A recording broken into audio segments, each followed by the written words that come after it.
പെരിയ ഇരട്ടക്കൊലക്കേസിലെ ബഹുമാനപ്പെട്ട കോടതിയുടെ വിധിന്യായം CPMന്റെ കൊലപാതക രാഷ്ട്രീയത്തിന് ഏറ്റ കനത്ത തിരിച്ചടിയാണ്. പാർട്ടി തന്നെ ഗൂഢാലോചന നടത്തുകയും പാർട്ടി തന്നെ കൊലപാതകങ്ങൾ നടത്തുകയും പ്രതികളെ സംരക്ഷിക്കുകയും കേസുകൾ നടത്തുകയും ചെയ്യുന്ന തീവ്രവാദ സ്വഭാവമുള്ള സംഘടനയായി കേരളത്തിലെ CPM മാറിയിരിക്കുകയാണ്. എന്നിട്ട് സംഭവം നടന്നു കഴിഞ്ഞാൽ പാർട്ടിക്ക് യാതൊരു ബന്ധമില്ല എന്നുള്ള സ്ഥിരം പ്രസ്താവനകൾ പാർട്ടി ഓഫീസിൽ എഴുതി വച്ചിരിക്കുകയാണ്. പാർട്ടിക്ക് യാതൊരു ബന്ധമില്ലാത്ത കൊലക്കേസിൽ പാർട്ടിയുടെ മുൻ MLA ശിക്ഷിക്കപ്പെട്ടിരിക്കുകയാണ്. ലോക്കൽ കമ്മിറ്റി നേതാക്കന്മാർ, ഏരിയ കമ്മിറ്റി അംഗങ്ങൾ ഉൾപ്പെടെയുള്ള ആളുകൾ ശിക്ഷിക്കപ്പെട്ടിരിക്കുകയാണ്. അപ്പോൾ പാർട്ടിക്ക് പങ്കില്ല എന്നുള്ള സ്ഥിരം പല്ലവിക്ക് യാതൊരു അർത്ഥവുമില്ല എന്ന് കേരളത്തിലെ ജനങ്ങൾക്ക് ഒരു പ്രാവശ്യം കൂടി ബോധ്യമായിരിക്കും.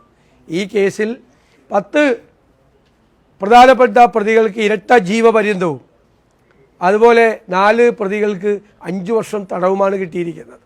ഏറ്റവും കടുത്ത ശിക്ഷ ആണ് കിട്ടിയിരിക്കുന്നത്. 10 പേരെ നേരത്തെ വെറുതെ വിട്ടിരുന്നു. കൊല്ലപ്പെട്ട ഞങ്ങളുടെ സഹപ്രവർത്തകരുടെ കുടുംബവുമായിട്ട് ആലോചിച്ച് ഇതിനകത്ത് ബാക്കിയുള്ള അപ്പീൽ നടപടികൾ ഉൾപ്പെടെയുള്ള കാര്യങ്ങൾക്ക് തീർച്ചയായും പാർട്ടി എല്ലാ സഹായവും ചെയ്യും, എല്ലാ പിന്തുണയും ആ കുടുംബത്തിന് കൊടുക്കും. കുടുംബത്തിൻ്റെ ആഗ്രഹത്തിനനുസരിച്ചുള്ള തീരുമാനം തീർച്ചയായും ഞങ്ങൾ പാർട്ടി എടുക്കും എന്ന കാര്യത്തിൽ യാതൊരു സംശയമില്ല.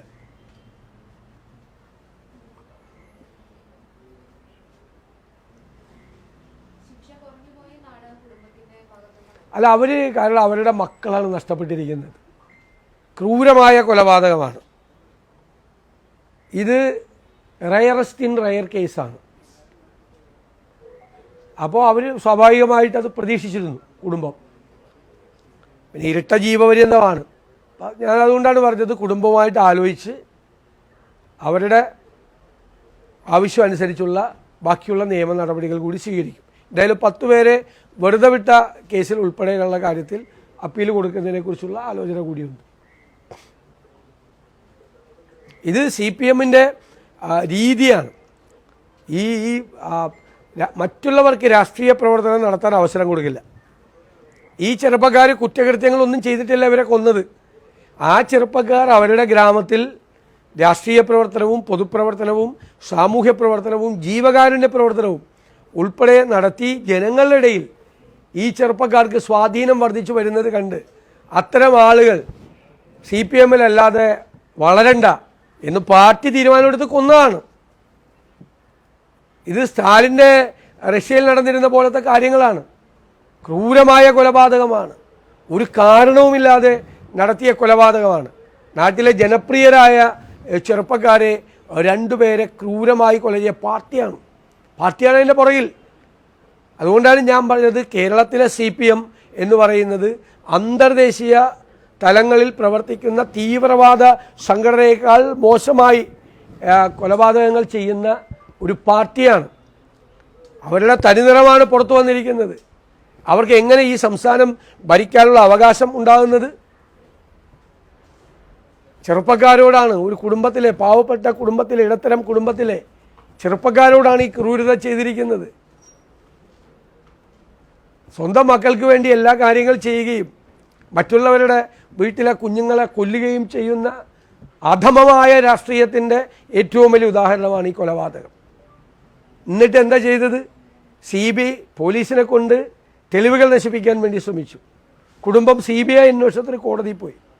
അപ്പോഴും CBI അന്വേഷണം വന്നാൽ പ്രതികൾ കുടുങ്ങുമെന്ന് മനസ്സിലായപ്പോൾ നമ്മുടെ നികുതി പണം 1.5 കോടി രൂപയാണ് എടുത്ത് ചിലവാക്കിയിരിക്കുക. അതുകൊണ്ടാണ് ഞാൻ കഴിഞ്ഞ ദിവസം പറഞ്ഞത് ആ CBI അന്വേഷണം വരാതിരിക്കാൻ വേണ്ടി കേരള സർക്കാർ ചിലവാക്കിയ പണം CPM അത് ഖജനാവിലേക്ക് അടയ്ക്കണമെന്നാണ് നമ്മൾ ആവശ്യപ്പെടുന്നത്, പ്രതിപക്ഷം ആവശ്യപ്പെടുന്നത്. കാരണം നമ്മുടെ നികുതി പണമാണ്. ക്രിമിനലുകളെ, ക്രൂരന്മാരായ ക്രിമിനലുകളെ രക്ഷിക്കാൻ വേണ്ടി നമ്മുടെ നികുതി പണമാണ് ഈ പിണറായി സർക്കാർ ചിലവാക്കിയത്. നമ്മൾ കൊടുക്കുന്ന നികുതി പണം ഈ ക്രൂരന്മാരായ ക്രിമിനലുകളെ രക്ഷിക്കാൻ വേണ്ടിയിട്ട് ഡൽഹിയിൽ നിന്ന് വലിയ അഭിഭാഷകരെ കൊണ്ടുവന്ന് രക്ഷിക്കാൻ വേണ്ടി നടത്തിയ ശ്രമം. ഇനി അത്തരം ഒരു നടപടികളും കേരളത്തിൽ ഉണ്ടാകാൻ പാടില്ല എന്നുകൂടിയുള്ള താക്കീതാണ് ഈ കോടതി വിധി.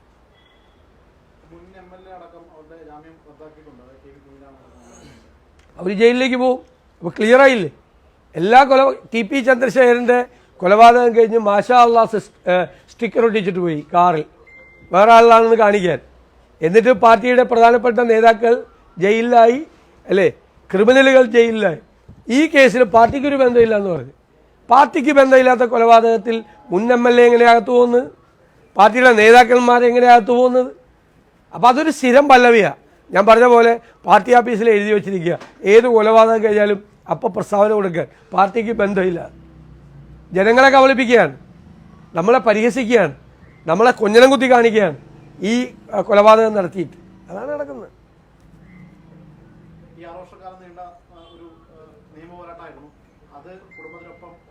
തീർച്ചയായിട്ടും ഉണ്ടായിരുന്നു. കുടുംബം നടത്തിയ പോരാട്ടത്തിൻ്റെ കൂടെ പാർട്ടി ഉണ്ടായിരുന്നു, നിങ്ങളെല്ലാവരും ഉണ്ടായിരുന്നു, ഇനിയുണ്ടാവും. അവരുടെ കൂടെ ഞങ്ങളുണ്ടാവും എല്ലാ കാര്യത്തിലും. കാരണം നഷ്ടപ്പെട്ടതിന് പകരം വയ്ക്കാൻ ഒന്നും പറ്റില്ല. അവരുടെ കൂടെ നിൽക്കുക എന്നത് മാത്രമാണ് ഞങ്ങൾക്ക് ചെയ്യാനുള്ളത്. 100% ആത്മാർത്ഥതയോടുകൂടി ഇതുവരെ നിന്നിട്ടുണ്ട്, ഇനിയും പാർട്ടി നിൽക്കും, ഒരു സംശയം വേണ്ട. നമുക്ക് വൈകുന്നേരം പറയാം, അങ്ങോട്ട് ഞാൻ വൈകുന്നേരം കാണാം. സജി ചെറിയാൻ എക്സൈസിനെതിരെ ഒരു പരിഹാസം നടത്തിയിട്ടുണ്ട്. പുകവലിച്ചതിന് യുവാക്കൾക്കെതിരെ ജാമ്യമില്ലാ വകുപ്പിട്ടു. ഞാനും ജയിലിൽ കഴിഞ്ഞപ്പോൾ പുകവലിച്ചിട്ടുണ്ട്, MT വാസുദേവൻ നായരും പുകവലിക്കാറുണ്ട് എന്നൊക്കെയാണ് സജി ചെറിയാൻ പറഞ്ഞിരിക്കുന്നത്. അതൊക്കെ പുകവലിച്ചതിന് കേരളത്തിൽ എക്സൈസ് കേസെടുക്കും. എന്തായാലും സജി ചെറിയാൻ എന്തെല്ലാം പറയുന്നു, ഞാൻ അതിനുള്ള മറുപടി പറഞ്ഞു.